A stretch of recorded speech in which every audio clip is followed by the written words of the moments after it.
님, 안녕하세요. 네, 안녕하세요. 이번 시간 인물 신점 진행해 보겠습니다.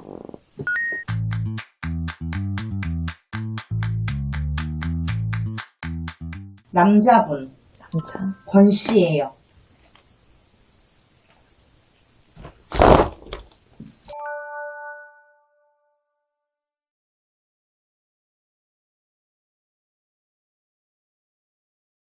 이분 내년 삼재가 들어오네. 이분 사주를 놓고 보면 굉장히 머리도 좋고 수단도 좋은 분이야. 그러니까 똑똑하고 지혜롭다고 봐야 돼. 이분 사주를 놓고 보면.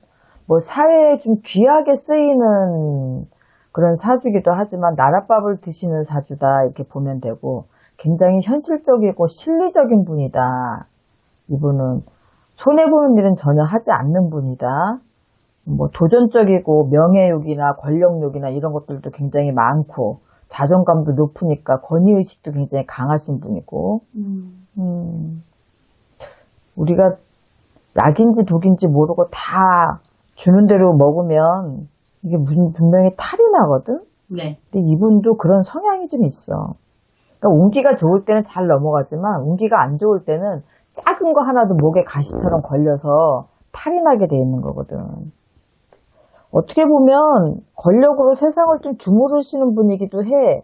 그런데 그런 것들을 뜻깊게 쓴다는 것보다 좀 본인의 안위나 아니면은 뭐 자기의 어떤 것들을 도모하는데 더 강하게 쓰고 있으니까 어떻게 보면 이분이 가지고 있는 능력을, 그 가치를 다 보여주지 못하고 있다라고 보여져. 그래서 좀 안타깝다, 내가 볼 때는. 올해같이 이렇게 갑짓는 용의 해가 되면 이 조화를 좀 부리는 형국이야.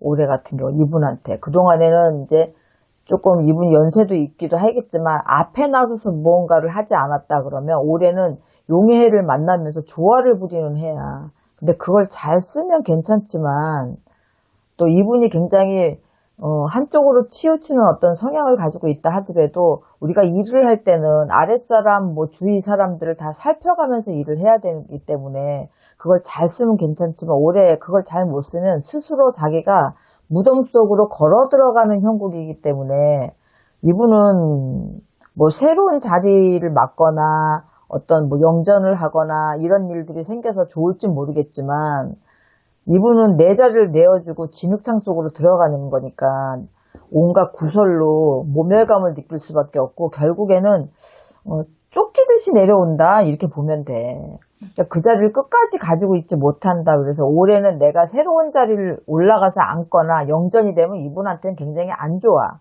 그러니까 앞에 나서면 안 되는 해야 이분이. 왜냐면 내년에 들어오는 삼재에 육육수에 몸주대사를 치는데 몸으로 치는 거는 꼭 내가 어딜 다쳐서가 아니라 내가 막 말 그대로 진짜 정말 어줍지 않게 망신수가 그냥 껴쳐. 우리가 망신이 심하면 개망신 이러잖아. 그것처럼 아주 안 좋은 누명을 쓰거나 아주 안 좋은 소리를 들어서 치욕적으로 그 자리에서 내려올 수밖에 없게 된다.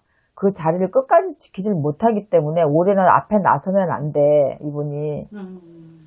근데 지금 사실 어쩔 수 없는 상황에 비상대책위원장 내정자 이렇게 보시면 될 것 같아요. 아, 권영세 씨. 이제 내정자야? 됐어? 된 거 아니야? 된 거예요. 지금 출범 하루 앞두고 계시는데 오늘 기준으로 이분은 뭐 지금이라도 당신이 안 하겠다라고 하면 되는 거거든. 근데 본인이 하고 싶은 의지가 굉장히 많을 거야. 그리고 왜냐면 이분이 이제 앞에 나서잖아. 그러면 이분 당에 대한 거 말고 이분의 개인적인 어떤 비리도 막 터지게 생길 거야. 뭐. 본인 거든 뭐 주위 가족들, 형제들 거든 본인이 끌어안고 지금 왔던 거, 지켰던 거, 그나마 터지지 않고 있던 것들도 터질 수밖에 없어. 왜냐면 올해 운기 자체가 그래. 앞에 나서서 내가 앞에 나서면 결국에는 사람들 눈에 띄게 되거든. 그래서 그런 것 때문에 이분은 안 나서야 되는 거거든. 그동안에 어떤 짓을 하셨든 좋은 일을 했든 나쁜 짓을 했든 그런 것들이 어떻게 보면 다 까발려지기 때문에 굉장히 더러운 오물을 쓴다 이거야. 그러니까 너무, 왜냐면 이런 시기에는 본인이, 이분도 뭐 한 5선 했을 거야, 굉장히 국회의원을.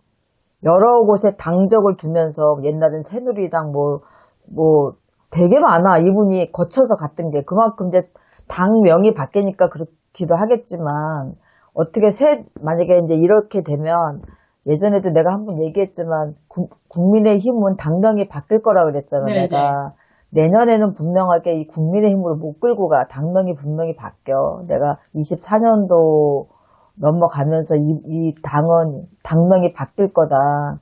분명히 이제 총선 지나고 나면 분명히 여기는 당명이 바뀔 수밖에 없다라고 그때 얘기를 했는데 그렇게 돼가고 있잖아, 지금.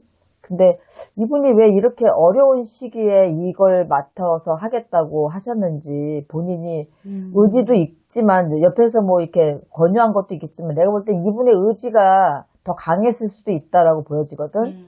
근데 이분은 자기 운기가 어떻게 돌아가고 있는지 모르니까 그 자리를 맡겠지. 그래도 권성동 씨는 원내대표고 이분은 비대위원장이잖아. 네. 그럼 당대표격이나 마찬가지거든. 비대위라는 건. 그쵸. 그럼 이분 또한 권성동 씨를 이겨내지 못해. 이겨내지 못하기 때문에 이분의 끝은 안 보나 뻔하거든. 그래서 여지껏 자기가 쌓아온 게 좋은 거든 나쁜 거든 그래도 5선을 할 정도고 아직까지도 뭐 이름이 좀 알려진 국회의원이라 하더라도 조용히 계셨던 게 훨씬 더 좋았을 거다. 땅을 치고 후회할 일은 분명히 있어, 이분. 지금 꼬일 대로 꼬여있는 이 시국에 좀 해결을 해주실 분일까라고. 물론 중재자 역할을 많이 그동안에 하신 것도 있어. 굉장히 안 좋은 상황에서도 중재자 역할을 해서 일을 처리하고 했던 것도 분명히 있어. 그렇지만 지금 여기에서 만약에 이분이 탄핵 정국을 빨리빨리 수습하고 당을 지키기 위해서 어떤 걸 한다 하더라도 이 권성동 씨를 이겨낼 수 있을까? 굉장히 많이 힘들 거야. 그렇기 때문에 이번엔 중재하기가 굉장히 쉽지 않을 거다. 또 거기서 또 문제가 생길 수 있네요. 네. 어찌 보면 한동훈 씨도 그걸 하기 위해서 했다가 결국엔 밀려난 거잖아. 물론 이제 한동훈 씨가 국회의원 비대위원으로라도 나가서 국회의원이 됐다 그러면 틀리지만 국회의원이 아니기 때문에 원내회의에도 못 들어가고 당대표 빼고 뭘 의논한지도 모르게끔 사람을 왕따를 만들어서 그렇게 만들어놨잖아. 그 권성동이라는 사람을 우습게 보면 안 돼. 네. 막무가내이기 때문에 이분이 잘 해내시고 권영세 씨가 권성동 씨를 잘 컨트롤을 할 수 있을지는 한번 두고 봐야 되겠지만 내가 볼 땐 쉽지 않을 거야. 알겠습니다. 선생님 여기까지 볼게요. 네, 수고하셨습니다.